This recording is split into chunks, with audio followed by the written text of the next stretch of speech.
Hello guys, this is Rob Akers taking Paul McWorther's Pico W class, and this is for assignment 18, for lesson 18. What you'll see here is that it's a normal program. Sorry.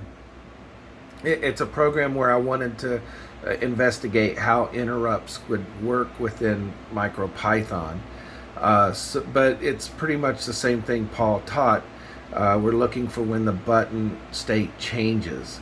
So if you look here, here's where I set up my buttons, here's where I set up my LEDs, here's where I set up the input pins for pull-up resistors, here's where I actually set up the output pin of the LEDs. In this section of the code here, I wanted, if you noticed, if you're during your testing, when you hit the button, sometimes if you're not very fast with touching, you can hit multiple ones or multiple zeros depending upon your return. And so I needed to slow that down a little bit. So I wanted to wait a few milliseconds between the button actually being identified.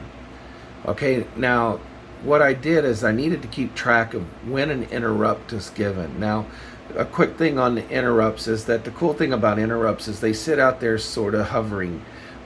They don't actually execute until the trigger happens that causes them to execute. This is used in a lot of programming languages and mostly for either turning situations, turning things on and off depending upon a situation. Sometimes they're used to detect a problem and then perform a nice shutdown of your program.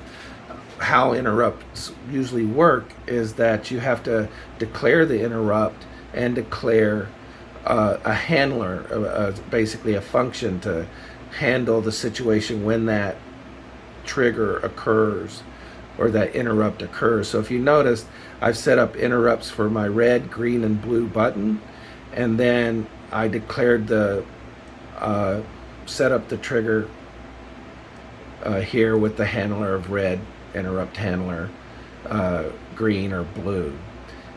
Then my program, here's where I do just basically clean up, start all of them off. If it controls C to exit, I will then call it again to turn everything off.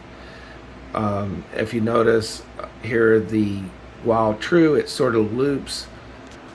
It's going to loop forever, and it's just checking the flags for the interrupt being hit or not. So if you look at, I'm going to run the program now, and then hopefully you'll see that it's working. Also, you'll notice it's sort of the same thing. One thing I did not explain is that when I set up the interrupt, I set up on the falling of the pin from high to low. So there's several, you can set up the interrupt to be high, but I wanted to hit the interrupt as soon as it went from 1 going to 0. That means the button was pressed.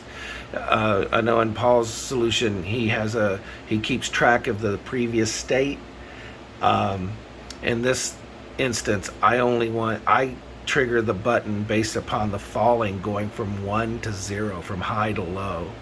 So I'm going to run the program, and then we'll watch it work. Okay, so here's red button. If I hit it twice, since I toggle, it'll go off, but it'll stay on. And then here's where I get to mix all the different little colors in. So again, I don't know if that's a feature, but remember how I have it coded is it toggles. So if you hit one button twice, it's going to toggle it to 0. So it's going to turn it off. So I hope this is acceptable. I welcome any comments. Take care, and thanks for watching. Bye-bye.